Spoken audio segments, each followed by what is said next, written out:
So are we just funny on the internet or in real life? You might want to sit down for this.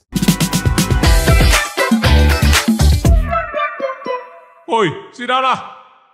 Everyone, welcome back to another episode of You Might Want to Sit Down for This. The podcast for the first time has 6-digit viewers on YouTube. Wow, Hundreds of comments.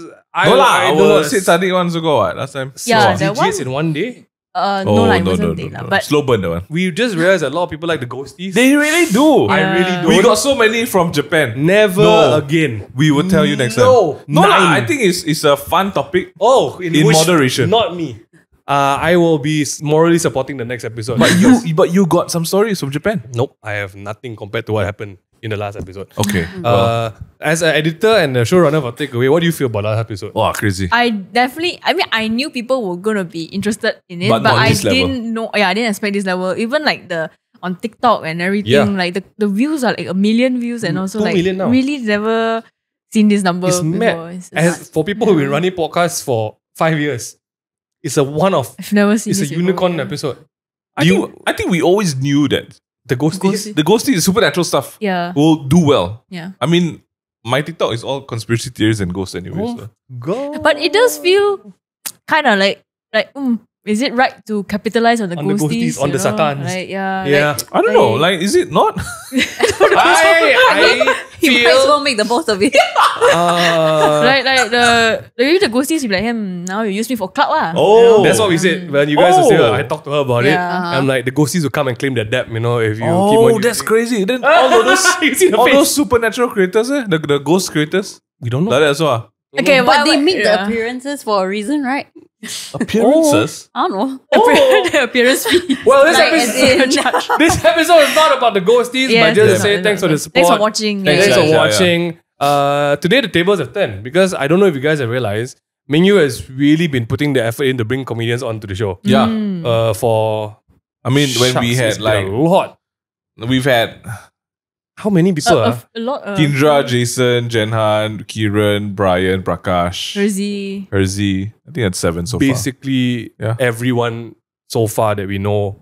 No who is lah, stand up. there's a lot more, but And more. that's where we're at now. And more. But today is a special one. Yes. Also, it's quite a unique one because it's a bit of a flex, but we don't really need the promotion anymore.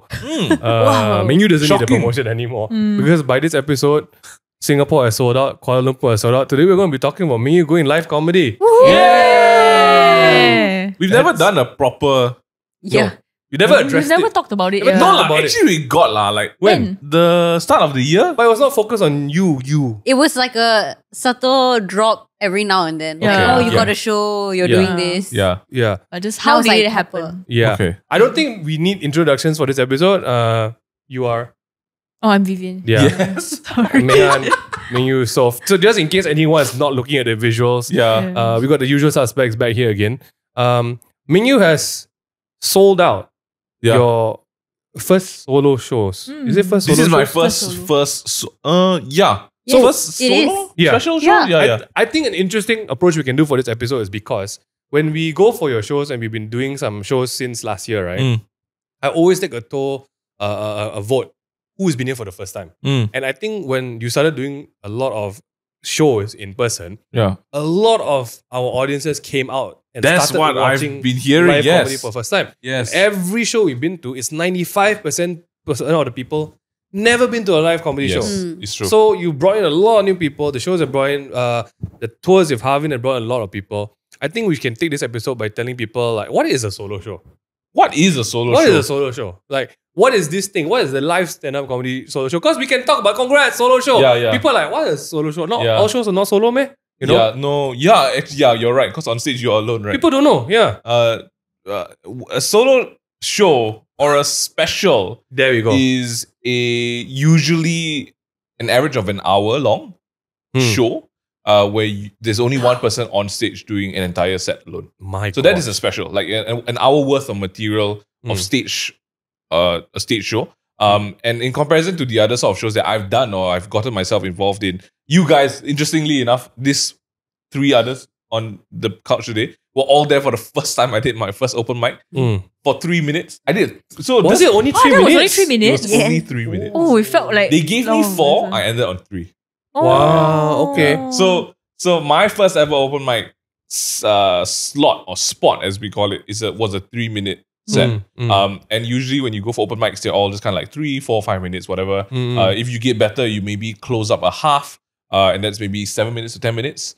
And then so you start graduating to do longer times. I think maybe a higher level of that would be the headlinings. So for example, if you're part of a show, you might get 10 minutes, 15 minutes shared with other acts, 10, 15 minutes. But a headliner would be maybe 20 minutes to 30 minutes. That'll be like the bigger ones. So then you have people opening up the show for you, and then it's you. So there are a lot of comedy clubs do this. Singapore, shout out Lemon Stand. Shout out Just Jokes. Yeah. Lemonade Stand. My birthday show that we did with Just Jokes as well was a headline show. Oh. So that was like 5 people, 6 people, 8 people before me. And then it was a headliner. So I did like 20, 30 minutes, 40 minutes. So this time was a special. But this time, a special is what you'd see on Netflix, is what you'd see at the big theater shows, right?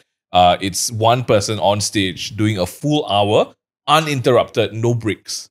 So that's a special. It will be a great time to tell the people who actually bought tickets or coming to it, you guys might be recorded. You guys might be recording this. We are recording this. This is a special. This is a special. So cameras will be out and about for the special, capturing your beautiful faces. Who knows? If you don't like, wear a mask. That's all I'm saying. Okay. But this whole world as live comedy, like, I think you've also given questions to people to ask and everything, right? To ask you about this. This whole episode, I think, it's kind of funny because usually you need to promote the show. But now there's no more tickets. Yeah. So, Soph was like, what? so Soph is the one who's overseeing, I guess, putting all of this together. And so she's as head producer, exactly. She's everything. She's the booking agent. So when we put up Singapore, we were like, oh, I wonder how long this is going to take. Then we sold out in under a week. Less than a week. In 3 days, I think. Yeah. Actually, it was just 3 days. Yeah, it was a couple of days. Yeah, it wasn't even a week. Yeah. So we Look at sold this out in 3 days, and we were like, okay, Singapore's done. Let's do Malaysia. And because of last year's, maybe you can share your experience with last year's tour and what our worries for. Yeah, last year we did the minorities tour. So this was with Harvin and Herzi, right? Yeah. We did JB, Penang, KL. So I think initially when sales started, it was a bit of a slow burn for each show. I think the quickest one was JB for sure. JB. That one was like Singaporeans hopped over the border. Like instantly. Cheap. Yeah. It was the smallest like capacity. Oh yeah. But it sold out, I think, in also 2-3 days or something. Yeah. And then Penang took like a whole month. In the last week leading up to it, then suddenly it was sold out really fast. And so even for KL, that was the same. So when it came to this show, I think a lot of the planning, like, of course, you want to be hyped about it and be like, oh, you know, everybody's going to want to go for this show. You've been doing very well with all like your shared shows and whatnot. And then when it came to this one, definitely you still have that fear of like, what if it's a slow burn as well? And then we also have to think about expenses. We have to think about like all these other moving parts, right? So when Singapore came out and then it was 2-3 days, I saw how the sales was going and I was like, this is a bit mad. This is crazy. And then you kind of have like a bit of that confidence boost. Because we've been doing like that on the spot shows as well. Yeah. And it takes a while. But it's a very interesting learning experience, right? Yeah. It just means that unlike a lot of other things where there's a collaborative like panel, your single sell way differently compared to a collaborative panel. Which begs it because I think, you know, part of the conversation, we've grown up on a collaborative platform on YouTube. And I think we're all pretty used to like, okay, to grow, you collaborate. But in parallel to this, your KL show, which I think everyone was like, shucks, we understand Singapore because you've been there so many times, you sold out so well.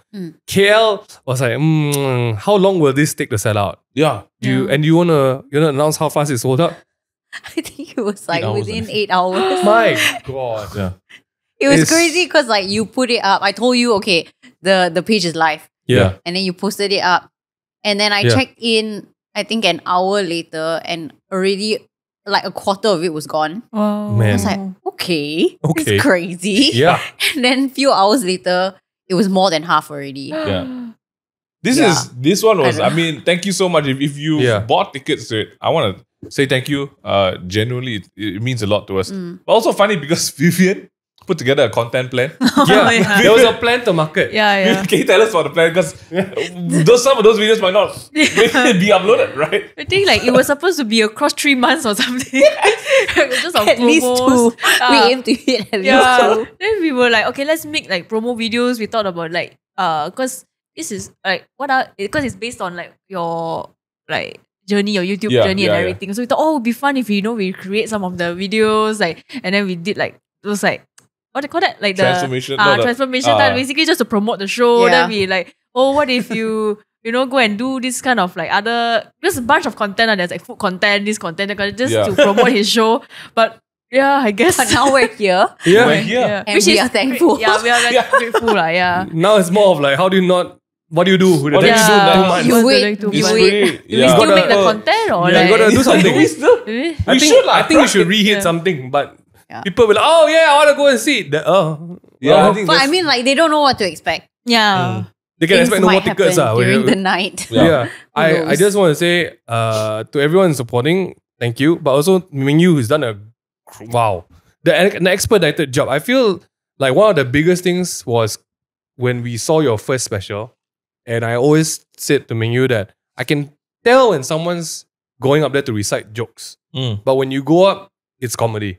And I feel that's very different. Because we know we did YouTube, right? There's That's a very the big biggest difference. compliment, man. right? Legit. Damn, so cute. No, That's because just it's the true. biggest Because we compliment. work with amateur actors. You know someone who's reading a script and someone Yeah, who's yeah, acting. yeah. Yeah. Because we got to know people like Emily, who is like full-blown actor. You can tell this girl is acting. She's not I reading can a cry script. on demand. Mad. You can cry on demand? I can't, she can. Oh, I Oh, see. you say I can. Yeah. But yeah, I think what really one of the biggest things was like the momentum that you didn't stop. I think people don't know how much you've done. Do you know how many shows you've done between the year? I tried keeping track. I lost it. Yeah. I gave But up. maybe just to rewind a bit, right? Like, how did you end Yeah. up doing this? So you have it was questions? Yeah, let's a go. lot. I think like 50%. So we put up a Q&A on takeaway Yeah. Love table. Q&As. Yeah. And then like, Yvonne Hang says that. yes, Yeah. I think like almost 50% of like, I'm just gonna pick one. Yvonne Hang 1509. I'm curious to know, how do you start your stand-up career? By the way, love the videos. Wow. Kiss. Okay. So how did it How happen? we start? Yeah. The So lore. obviously, the main thing was like, I guess our first foray into doing anything on a public platform. Growing up, I remember a lot of the conversations that we had. Last time when we were kids, we would always watch. I don't know if you guys know this Taiwanese guy, Jackie Jackie. and Friends. So, He had a variety show. Yeah, he had a variety show. Okay, It's the okay, TVB variety era. Oh. I don't even think it's TVB. No, it's not. He's It's not. Taiwanese. It's the TVB era. And Rainy Yang. Wait, how are you all watching the Taiwan That's show? all- That's all ATV we have on is- TV. But we you had know no what? Astro. Oh, wait, with the Malay subs there. Yes. Oh, Yeah. right. So we Yeah. watched that, and she was Rainy Yang, the singer. She was on the panel as well, and then there'll be 2 other guys as well. And we saw the games and we were like, this is funny as heck. And we were like, wow, I wonder what it would be like if we had our own show next time. That was actually something that I remember we talked about. But fast forward, I think when we were doing TMT, the main thing, and all the sketches and videos that he would write, I would write, put together, a lot of it was always character based. And because there were so many times where we would be like, oh, what would happen if we did this in this situation? And so that's how a lot of those videos came up to be. But a lot of it is lost because not all of that can be made into a video because it needs a lot more context. And now with attention spans getting even shorter, it's even harder to do stuff like that. Yeah. Stand-up comedy was something I've always wanted to do, but I've always been afraid to do because I think it's one of the things that you'd be like, oh, what if I'm not good at it? It's a real deal. It's so scary. And I've had people tell me along the years, oh, you should try, go do it. Why aren't you doing it? I'm like, yeah, just shut up, lah. Y'all don't know what you're talking about. Because like you hold it in such high regard, and if you like immediately, my mind will be thinking, if I suck at it, number one, it means I'm not funny. Then like everything that we've built up is a lie. Number two, That's a really extreme way to put it. I'm just gonna put it there. like That's entertaining insane. people, right? I'll be like, Existential wow, that crisis. is like that one would be imposter syndrome. Like, am I even funny? Yeah. That's painful. So that was one of the biggest. The fear of failure was big. And secondly, also what it meant if we failed at that level. Oh. Which was like, you know, why you don't see established singers going to audition for like American Idol, right? Yeah. That was why I was very afraid to do it. And I think one of the most memorable times was when Ming Yue got married. And at his wedding dinner at night, I gave a best man speech. And people were rolling, screaming at the end of it. Like they were screaming. I was like, wow, this. I'm like, okay lah. I guess because all the jokes were contextualized and people knew Ming Yue and stuff like that. Then obviously my father went after me and my father killed as well. So equally as crazy. But Hersey came up to me and was like, Ming Yue, why are you still not doing stand-up comedy? And I remember this very well. And I remember that also clicked with me, a memory I had in New York when we were there. We had two amazing Indian comedians with us. Kenny Sebastian and Kanan Gill. And both of these guys have amazing careers in India. And we had so much fun. We got along so well. And Kenny said to me, Ming Yue, why are you not doing stand-up? I was like, oh, wow. I mean, for comedians to say that means maybe got something. And I think then, of course, obviously, the pandemic hit. And everyone was like, you know, whatever. I told myself, maybe I'll only do stand-up in my 30s. Hersey came to town. We shot a video. And I said, if you're in town doing stand-up, can I jump in on a spot? That was all Hersey needed. And that was a Friday. And immediately he booked you already. He booked the same day. The show was next week, and we went, and then you guys all came along, and we did it at Publica. So it's such a fated place because Publica was the gathering places for YouTube era as well. It was so fated. You know, before we even met you, before we met anyone, it was just Ming Yue, Brian, myself, Rafi. Shout out Rafi. That was the same place, and Ming Yue performed right underneath the place where we always had YouTube things. Oh man. Yeah. So it's a bit mad. Full circle. You know, I just want to call out a quick memory. We had dinner before the open mic. Right? We did. So we were at Ben's. We were at Ben's. And we all ordered food and sat down. And then Ming Yue and Vivian was like, Vivian said, come give a bit. She said, try a bit. Then I said, no lah, I cannot. You did. She did. I don't know if I said that word for word. Yeah, but that was the. I was like, give a bit lah. This is the auntiest thing you've ever said. Then I said, no lah, I don't think so. I said, you hear later. Then, but what is it going to be about? Just give a bit lah, give a bit. So I gave a bit. I gave literally top line what I was going to say. And then Ming Yue and Vivian were just like, oh. No, it was her. Wait, I was like, okay, I have no memory of this. I know, because you were just a bit nervous, you know. Everyone was the thing is, yes, but also for extra context, we were all very nervous. We were all very nervous. I could see Ming Yue was nervous. I don't know why we were nervous actually. It's not that we were No, I think all of us, with the weight of it, if I wasn't funny, everything we built up was a lie. If Ming Yue, I was so ready, right? Yeah. Ming Yue on stage, right? My hand was on the delete YouTube channel button. That's crazy. So we're all there just to like validate ourselves. Yeah, if that 3 minutes bomb, right? Delete. Okay, guys, we're done. We're call studios now. I remember that moment when I finished. I'm like, okay lah. So that's what I'm saying. Vivian looked at me. Okay. So we learned something. Like, oh, I'm gonna die, man. It's like your auntie before you go dance rehearsal. Dance a bit. Can warm up a bit. You know, I'm nervous because I'm like, I find it funny, but what if people find it funny or not? True.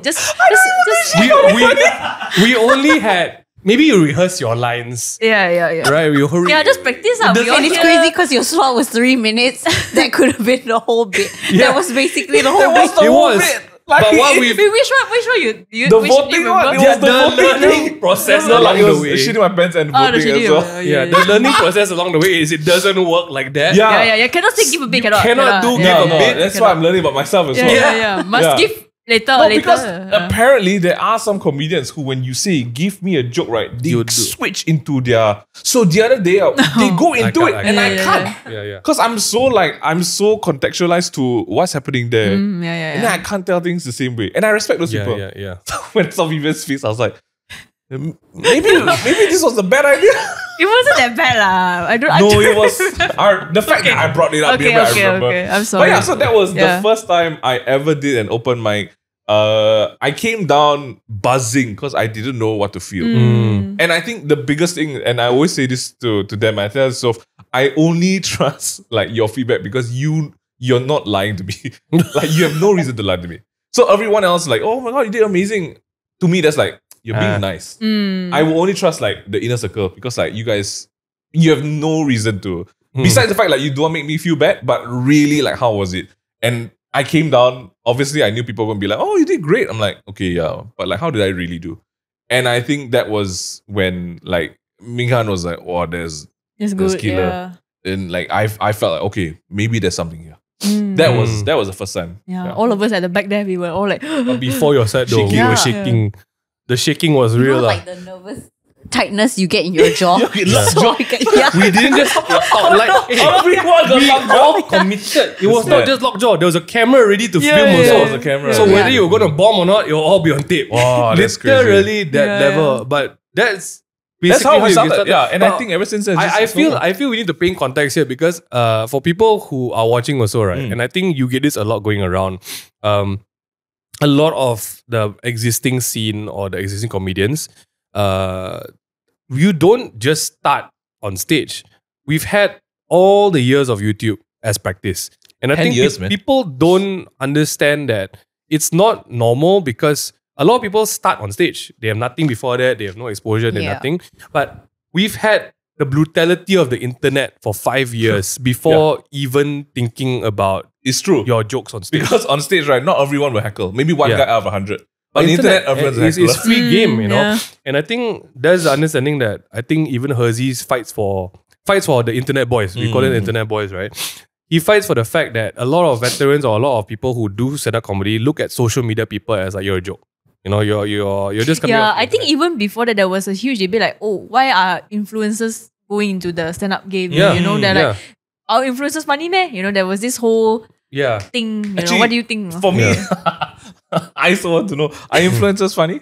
Like because no, we Oh, is that No, the next for real. question? it's like- different. Yeah. Like the way I see it, right, would be like you dance on TikTok, but We then go and do go dance out show. to the streets and do a step up. It's like dance battle. Like Dance on the puddle for me. Dance on the puddle. that's- Show me that's- that you can stop the rain. You know? Yeah. Wait, that's a different movie. Yeah. Wait, that was Now You See Me.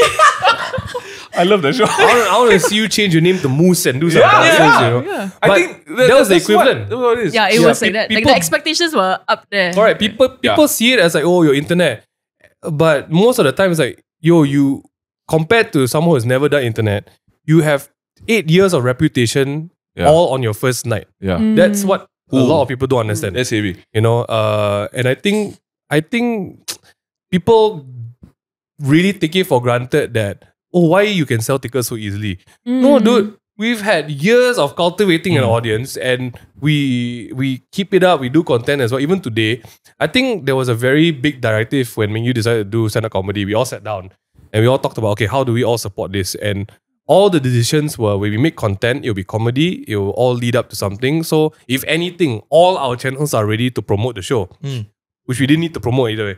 So it's just well, we built all this. You know, now we have an ample amount. But What you gonna say?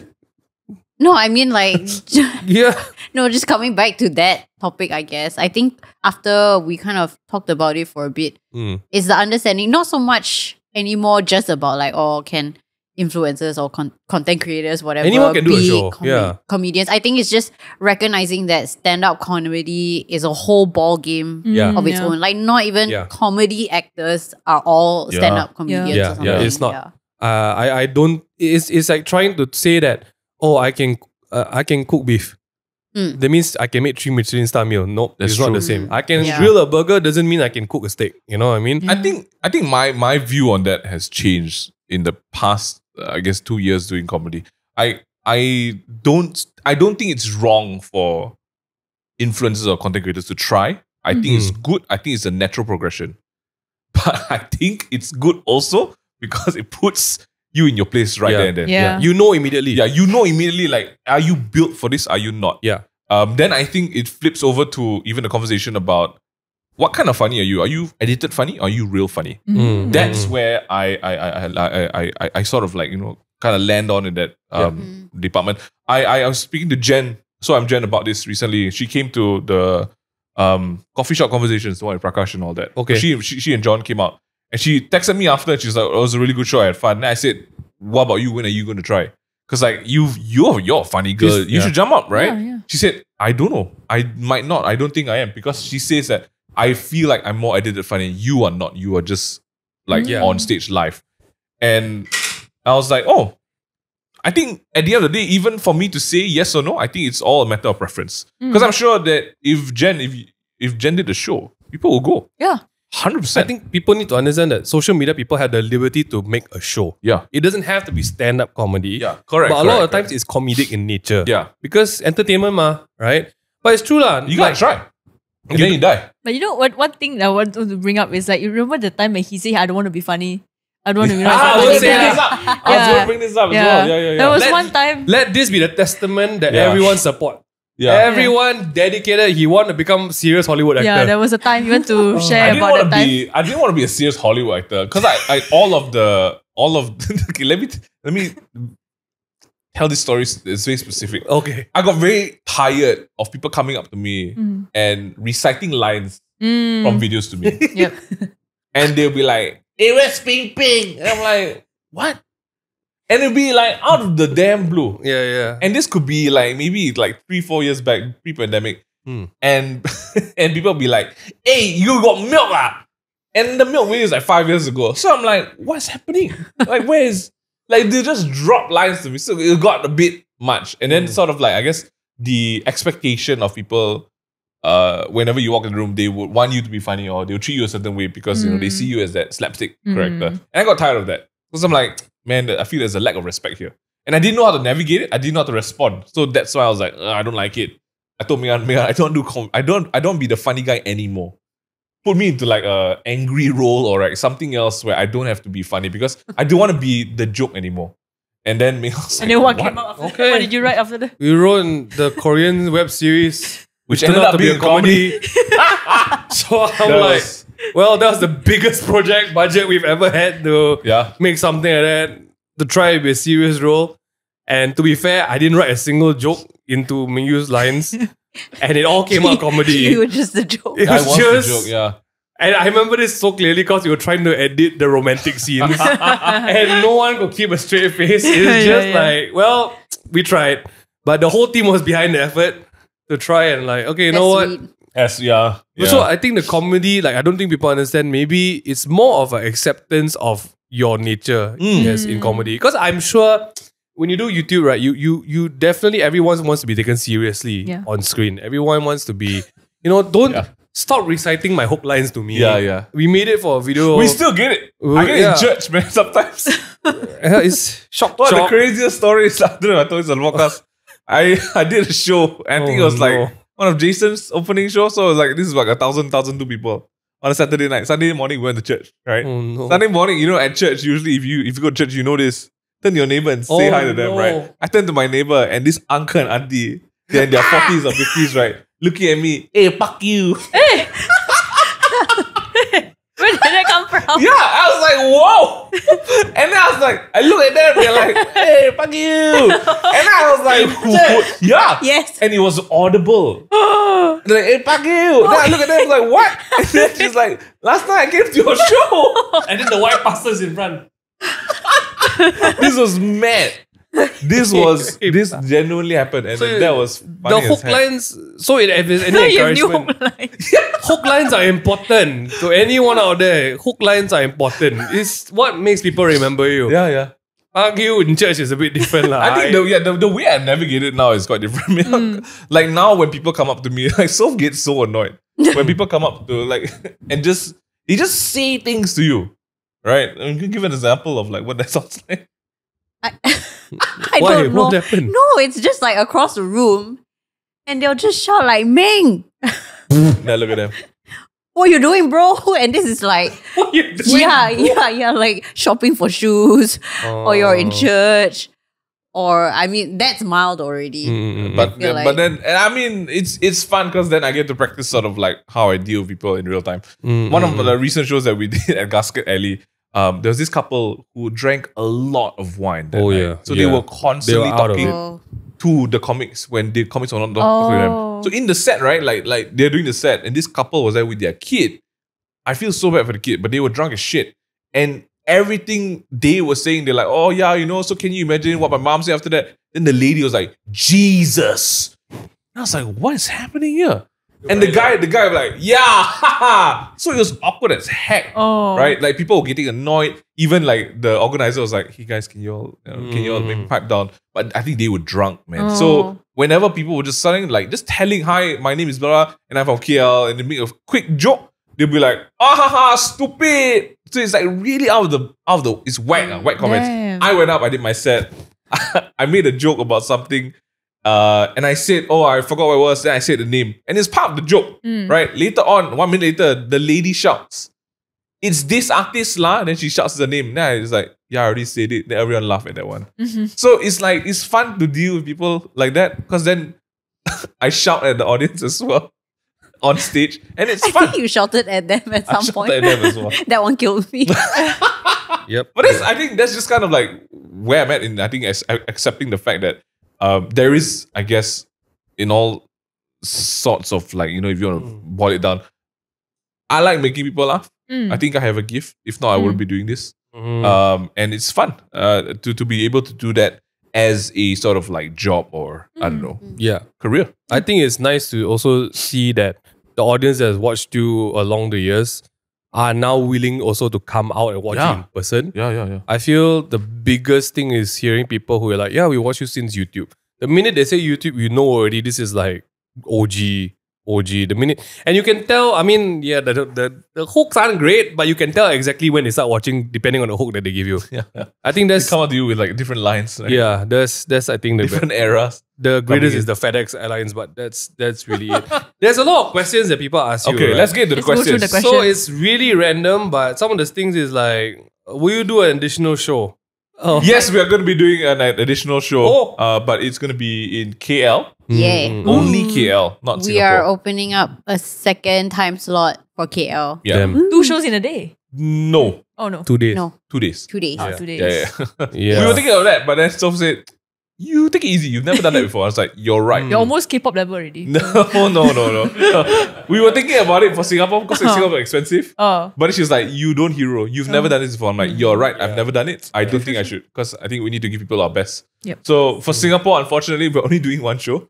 We're going to be doing a second KL show. Yeah. So Daniel Liu, I hope that answers your question. Yes, Daniel. You better rock up, bitch. Okay. Yeah, you better show up, man. We're going to look for Daniel Liu for the second show. Pretty much to handle. How do you deal with your self-esteem or self-image issues? Whoa, this is This is suddenly This one. There's literally no more questions about your comedy. It's like how many cucumbers you can fit up your ass. There's a literal question. Wow, that's here. crazy. I don't think I could even fit one. I cannot understand If this it's a slice, I don't even know if I could. Wait, don't answer that one Sorry, before sorry. the self-esteem. Self-esteem. One thing I learned about being in this industry is that ego is a big thing. Like for influencers, content creators, artists, ego is your currency in how you value yourself. And I think the more ego you have, the harder it is for you to make deals. Because then you hold yourself up with like, oh, I'm of this value. And I admit I've got ego. Everyone has ego.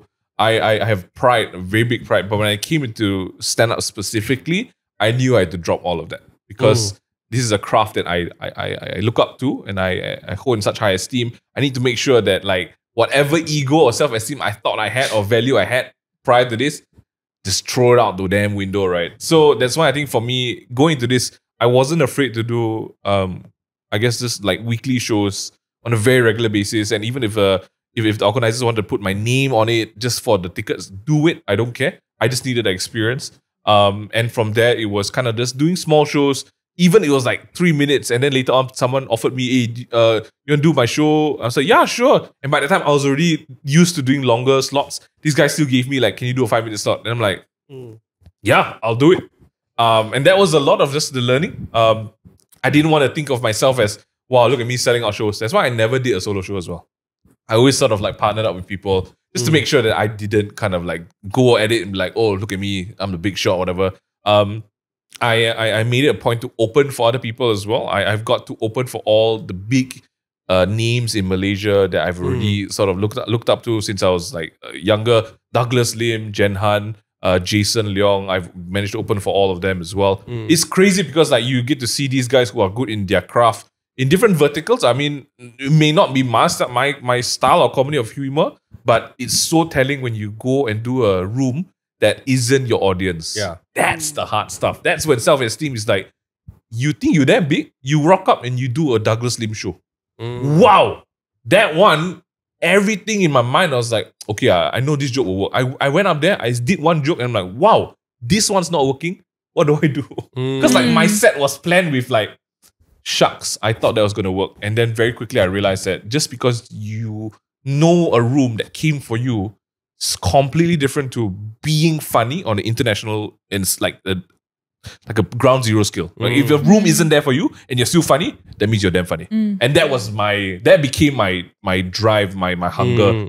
That I wanted to do rooms that weren't mine to make sure that I was good. And I'm always happy that after a show, someone comes up to me like, oh, thank you. I love watching your stuff. I'm very happy and I thank people for that. But for me, the ones that are very special is that I have no idea who you are, but I think you're funny.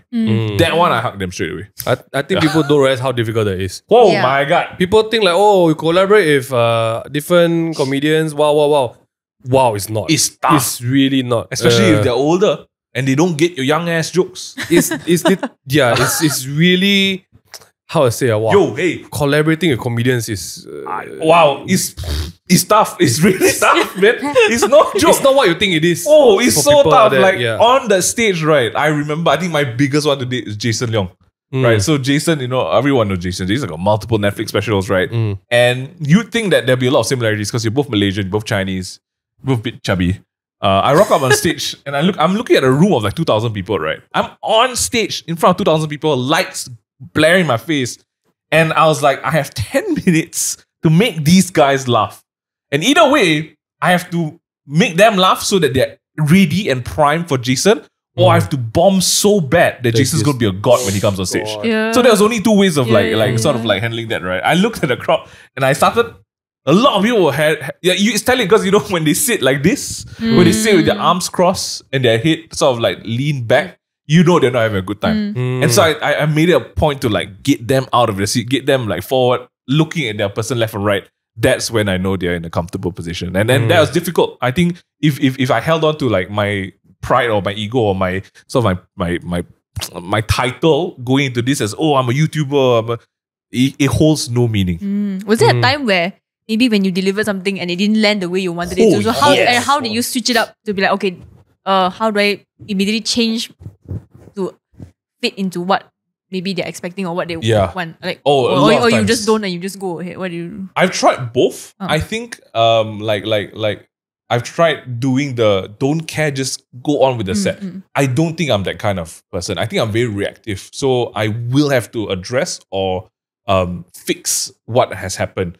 So there have been times where I've written, in my mind, this will be funny. This will be where the laugh comes in. It's happened before. So I'm like, okay, I know this one's going to happen. I drop it. No one laughs. I'm like, whoa, shit. Right? And then if you look at me, it's panic in my eyes. I need to pivot. So then I'll start looking for something else I can grab. I think what I've learned maybe over the past 2 years in doing that as well, that there is value to stick to your set. Like you get through it, do it, because then you come out of it knowing that, okay, this is something I need to fix. But if you got to the point where you're so familiar with what you're doing that you can catch yourself on the fly, what I've learned is that I can go back and use certain elements that I know work very well or like has worked that are happening earlier in the set that I've already built off, and I'll just do a quick callback. So it seems like it's a planned callback, but it's not. It's just that y'all weren't laughing at the joke, so I have to fix it. Yeah. But it's fun because I'm an on-stage writer. I write my best stuff while I'm performing rather than when I'm seated down. Yeah. So that's been tough, but it's been something I really enjoy. Like, oh my God, the whole ego thing. Whoo! This one is big. But it's also very different. Coming from the YouTube background, where there was a lot, should we spill tea for YouTube? I think we came from a vertical of the entertainment where it had to do with a lot of ego. Because it was numbers, how big your channel was, do you want to collaborate with me? And I think the really different thing between what I've seen you experience in this scene is the veterans are all open doors. They are very like, okay, you good, let's see it. Compared to like people who gatekeep in YouTube and want to intentionally not collaborate or collaborate. If there's something in it for me, I'll collaborate or not. Yeah. It's so different because I also feel like everything you just asked just now, right? It's all skill. Like whether you bomb or not is skill. And it's so much practice. And I feel that the veterans know that, yeah, we can collaborate because I want to see what you have. Yeah. It's skill talks, skill talks. Yeah. And I feel like that's the biggest difference watching what's happening because like there's nothing else other than skill. It's you have some sort of talent that's unedited. You can't fake it because there's no camera. Yeah. Compared to like, I'm not saying that online content is bad. I'm just saying it's a very different world because it feels like online it's harder to collaborate upwards because it's all about numbers. It's all about if you're a 1,000 subscriber follower, I'm not going to collaborate with 100,000. Where else Ming Yue has been collaborating with people who is like, oh, I think you're funny, let's do it. Yeah. But it's also it's like a hazing because they want to see if you're funny. And there's a very big respect because you cannot fake the laugh. Yeah. I feel to me that's the most genuine thing in this where I mean we talked about it when Jason's on, right? These guys are all very honest. Yeah. And they are sharp, meaning that they don't care. They don't care. They will tell you you're not funny. They will and they tell you with critique. And I think you need that as a stand-up comedian. Yeah. As compared to, I'm just going to burn everyone now. In YouTube, right, you're not allowed to say someone is not good at videos. Oh my God. Yeah. I mean, it's true. Why you just make... Yeah. It's like that. I feel like the biggest difference was you have Jason who was so and is always so willing to share and share how he does things and share that he doesn't gatekeep stuff because you can't gatekeep. People will gatekeep themselves if they're bad. Yeah. It just won't work if you're bad. I agree so much with this. I think one of the hardest and most difficult things to talk about is actually money. And I was so hesitant because I was so shy. Like I don't know when we were going to price our tickets, right? And I was like, I don't know who to talk to about this. I just messaged Jason and Jenhan. I was like, hey guys, I don't know if this is a thing, but how do you price your tickets? Yeah. And they were both so generous with their advice. Yeah. And they're like, dude, just do it. And if it doesn't work out, then you can lower it. If it works out, then next time I can price my tickets like that also. Yeah. That's like, I love it. Like it's such a genuine sort of like everyone's helping each other. Yeah. It's so unheard of. It makes the journey in online content so lonely, you know. It's crazy. Like even our Singapore show, to apply for the permit, right? Yeah. Like we need a local Singaporean there. And this guy who has like, his name is Prem. He owns East Coast Comedy. He's invited me to do shows at East Coast multiple times. I've only done it twice. I've done Lemon Stand every other time I've been in Singapore. Just question. But Prem stepped out and he was like, I'll help you apply for this. And I'm like, damn, Prem, I only met you once in person. Because he is busy shooting series on Netflix in Hong Kong. Prem's a big shot. Yeah. But yeah, it's great. But I feel like the street cred in live comedy is really strong. Yeah. Like there's nothing else to fall back onto except like, you funny. Yeah, this one you cannot figure. But you know, the thing is also like, we've also met people, I mean, if you guys are going to the shows, right? They're so willing to give new people, like, Itra. Like, I think, like, for example, Maya. Maya has been pivotal in so many things. He's a mad person. Maya's crazy. But they're so welcoming and so opening. Like, these comedians don't judge. Instead, I've seen the comedians after a show, they bomb, right? They go to the back and they talk about the set. Like, I've never experienced that unless it's in our own team when it comes to our content, right? Like, they are so willing to critique each other. And because of that, I think that also expedited a lot of the growth that you went through in 2 years because you were very willing to put yourself out there. And you also had veterans who are very willing to share back, which is like, wow. Yeah. I did not expect these guys to be like that. Speaking of which, you said you were very like on stage right there. Crystal, not Crystal. How do you create a script for your stand-up comedies, or is it mainly improvise? No, there is a script. Yeah, you need a script, right? I have I've been experimenting with different ways of doing it. A lot of it is just kind of like things that happen now, things that happen, observations or funny thoughts from the shower. I'll write it in my notes on Apple, like your notes. And then I'll have a book there. I would have a Notion database where I put tags to the genre of it and like so for example, if there's a joke about traveling, it will have travel and then, you know, like for example, UK and then plane and then like different genres so that if I need to search a tag, it would be the SEO for it. I've also experimented with, and this is something I'm trying now, writing out full sets, like an entire paragraph of what that joke looks like in terms of flow. Then I get to visualize it properly. But I think that's just the different ways I've been trying to write. I try to practice doing sets in the car. Whenever I know I'm going from A to B, it's going to be 17 minutes. I will do maybe 3-4 minute sets, or do a 10-minute set alone in the car. And I'll just do from intro to end and practice what that looks like. That's been my writing process. But again, like I said on stage, to be honest, a lot of the big bits that I write that end up being like the bangers have been on stage stuff, especially the fill-ins. We were having dinner with Pantry Boy in Singapore over at his place, and he was like, "Oh, bro, I love this joke when you said this." And I was like, "Did I say that?" Then look at Sophie, was like, "Do you say that?" She's like, "Yeah, I think you said it." Then I'm like, "Oh, maybe I wrote it on the spot." Because a lot of it was like, depending on what that setup is like, then I'll just kind of pepper it with something else. And then those end up being the more memorable moments. It's fun. It's a skill set. Any Any questions? questions? Yeah, you?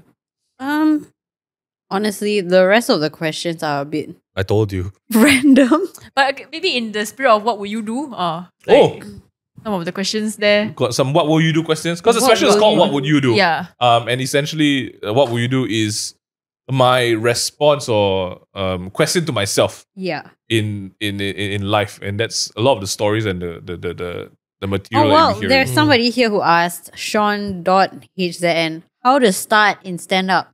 Get a friend like Hey, her. see. yo, just jokes in Malaysia is the best place to start trying out. Yeah. I think they've got a great supportive group. They have shows every week, so you will see a show. But drop them a message. Tell them Ming sent you. Just drop just jokes a message. If you're in Malaysia, in Singapore, Lemon Stand has open mic nights. ECC, East Coast Comedy. Now they are, I don't know, they're still in the East Coast. Yeah. But yeah, check them out. They also have open mic nights. In Singapore, there's so many clubs. Yep. Almost every night there is a show happening. Just go and get plugged in and see if there's an open mic. You know what? When you go for an open mic, don't bring your friends. Because then you feel the pressure. A lot of people make the mistake of bringing friends and then thinking they'll be supported.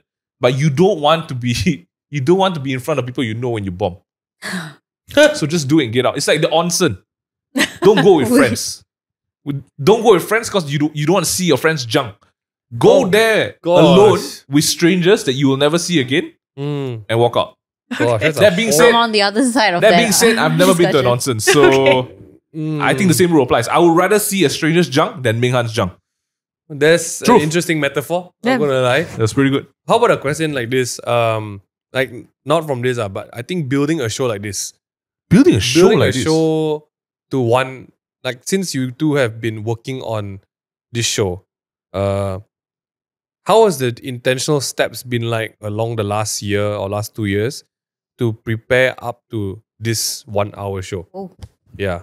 What do you How give much it? work does it take? Because nowadays, I think online, if you're a social media person, you know a lot of people are doing shows. Like the shows here and there, it's not left, right, center, but there have been a lot of, I think the Chinese community has a lot of shows nowadays, variety shows. But the English community, we're the smallest in Malaysia. How has it been like, or what were those milestones to say like, okay, here's what's coming next. I think we can do a show. And when that started, how do you work towards it? What were those guiding lights to like, okay, I think we can do this? I feel like the guiding light was just intuition. Okay. I mean, I can't say that we are very experienced in like building events, planning for these events. Everything is a first, right? Because like even this whole journey is a first for you. So likewise for myself and the team, like thinking about all these shows, it's like, oh, where do we even start? But I guess from the earlier talks also together about like building your sort of rapport also towards the show, because we didn't want it to seem like out of the blue, oh, you did a few small shows here and there. I'm going to have my first big show right now. Let's get like 500 people. I think it was a lot of the hustle on your part also. So you also told us and the team that like, okay, you have it in mind. You want to be able to do the grind to build up the work and everything that you've been doing, the networking and stuff like that. And then it just felt like this year, okay lah, it's the time to go. It's the time to actually put you in the spotlight, let it shine, see how people like come to it, what's the response. And so I think now planning the show, it's been an interesting experience. I think for people on the outside, it's like, oh, no brainer, right? You need a show, you just need a venue, you need this, and then that's it. But if you want a good show, then there are a lot of like small moving parts to think about. Like what's the experience, them coming in, going out, what are the people you need help with and stuff like that. The agenda and everything. So it's been a ride. I mean, it's not over yet. It's still ongoing, right? So I'm still excited to see how it plays out for the upcoming shows. How big are the shows for KL and Singapore? Okay, so for Singapore, we are looking at close to 400. That's mad. And then for January, it's over 400. Like times 410, 2, right? 420. Yeah. My God. 900 people?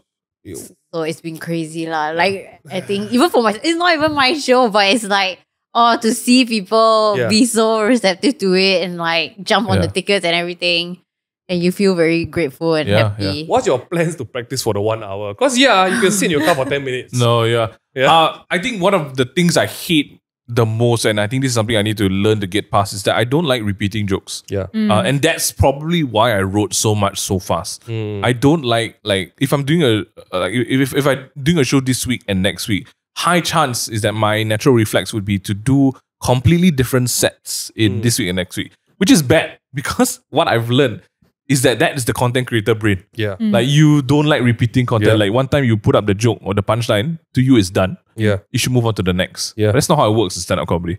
You gotta polish that shit. You gotta they call it workshopping, right? You gotta workshop it till it's so polished, you could do it front and backwards.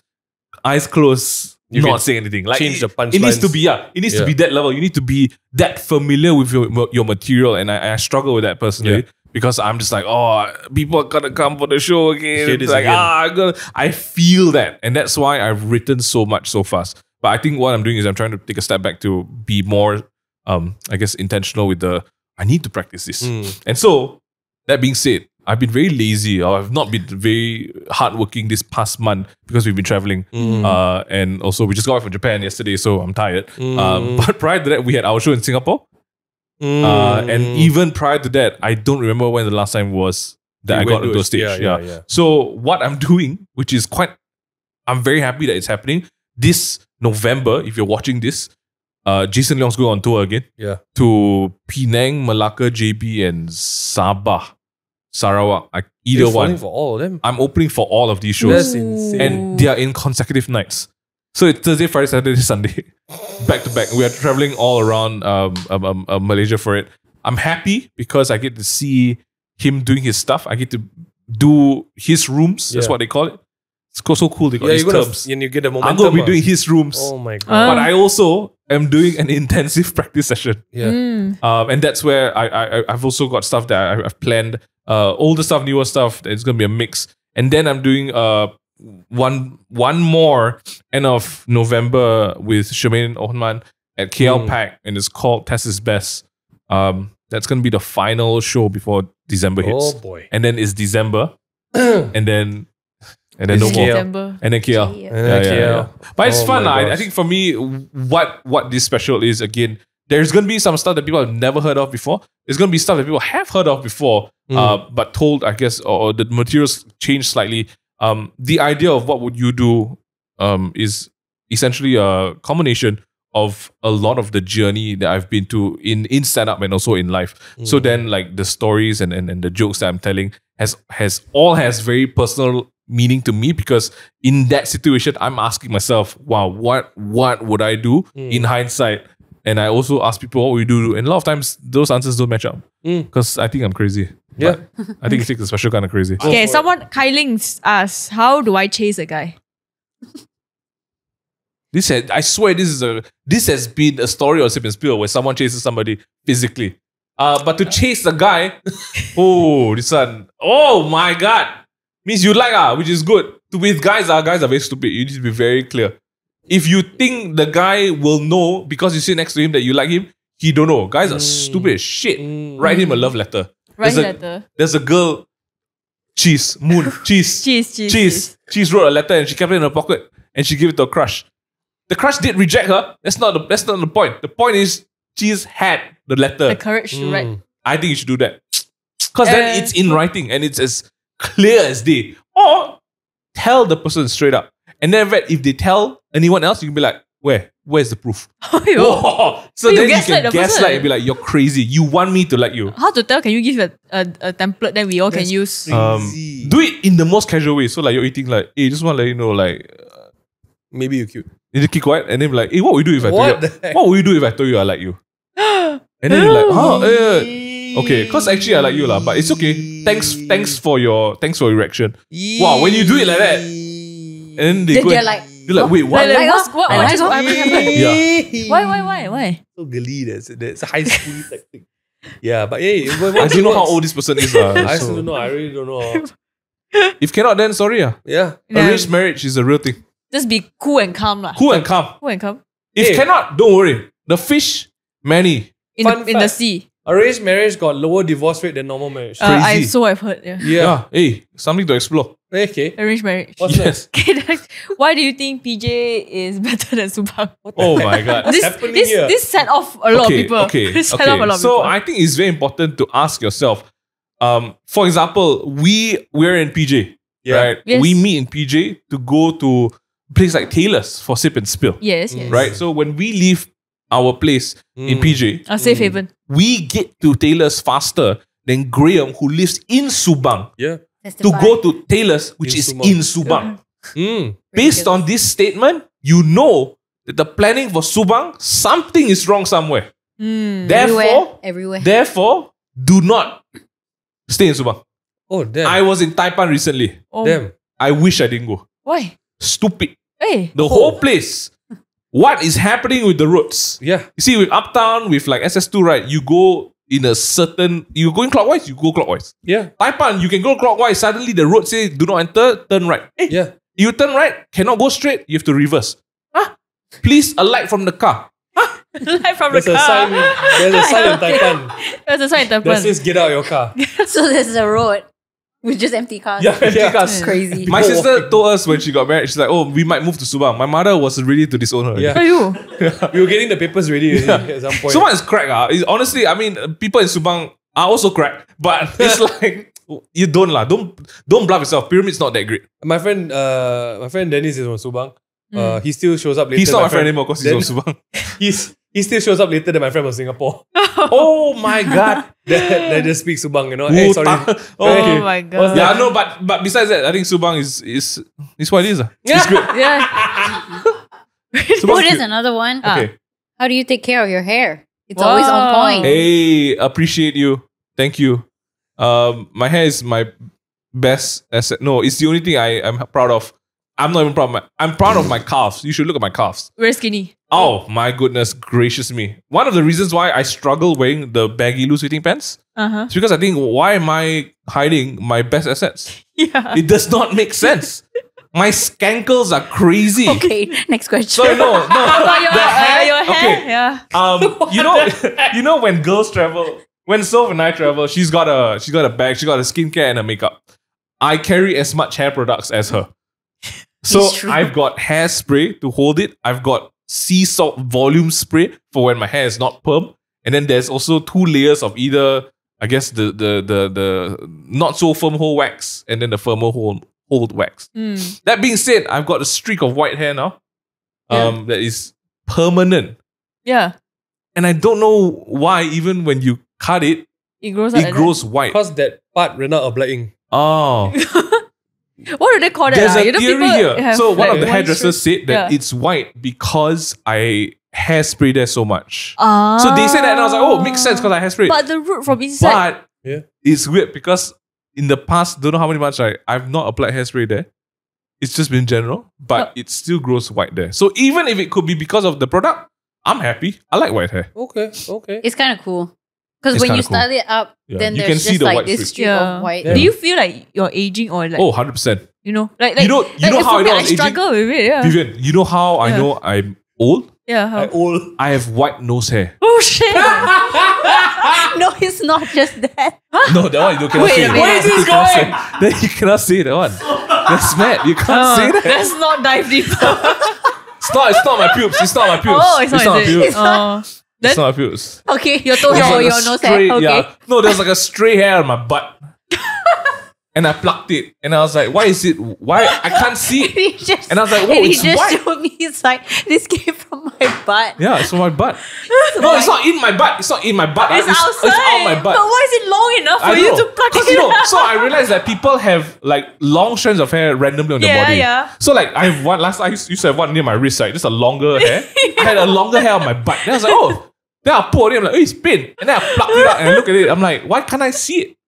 And then when I light, I'm like, whoa, it's white butt hair. So that's how you know you're old. White nose hair and white butt hair. Just one. Just one. A stray white. Stray one. She's crying.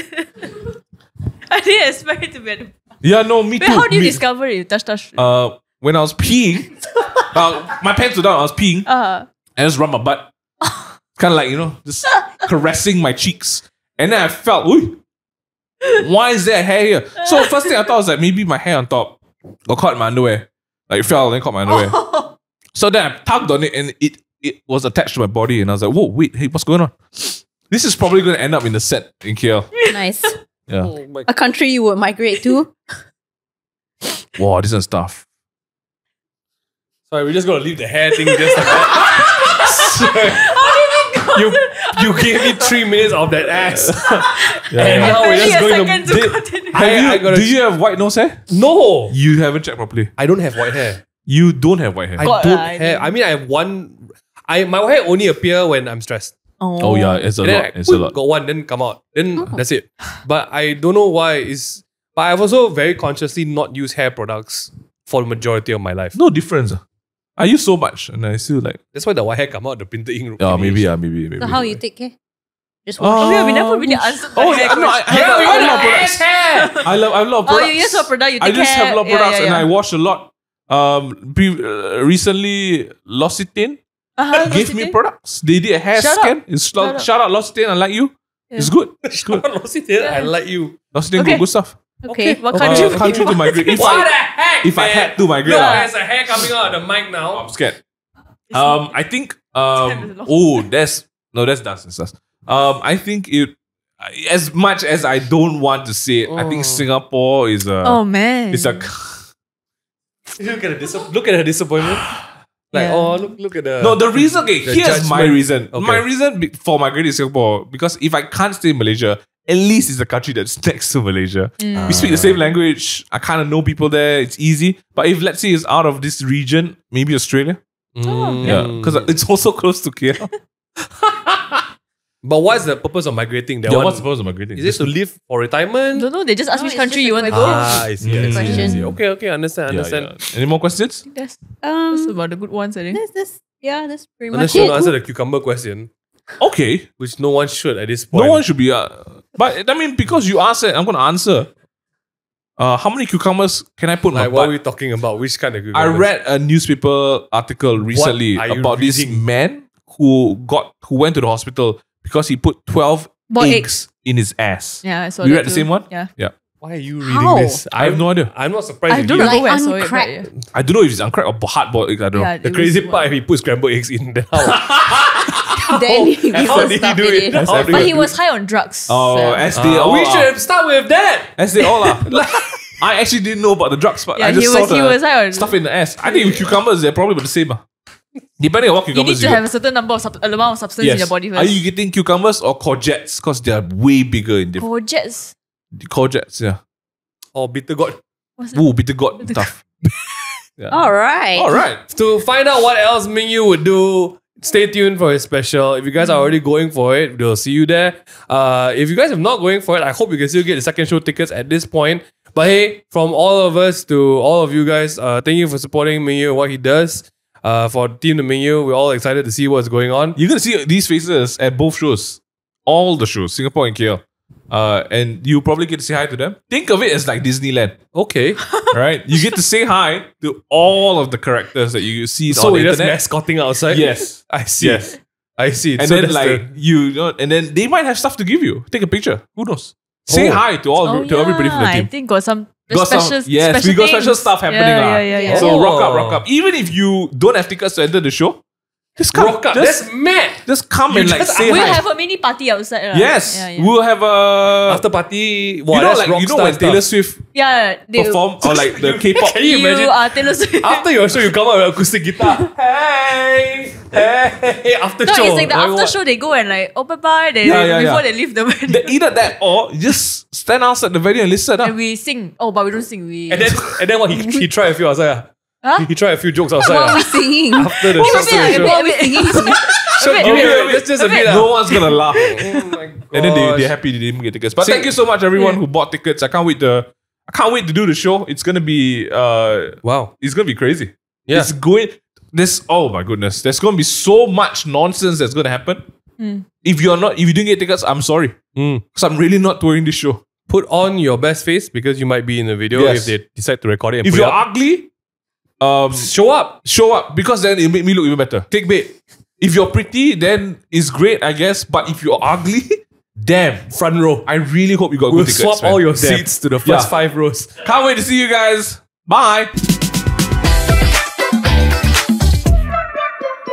Oi, sit down lah.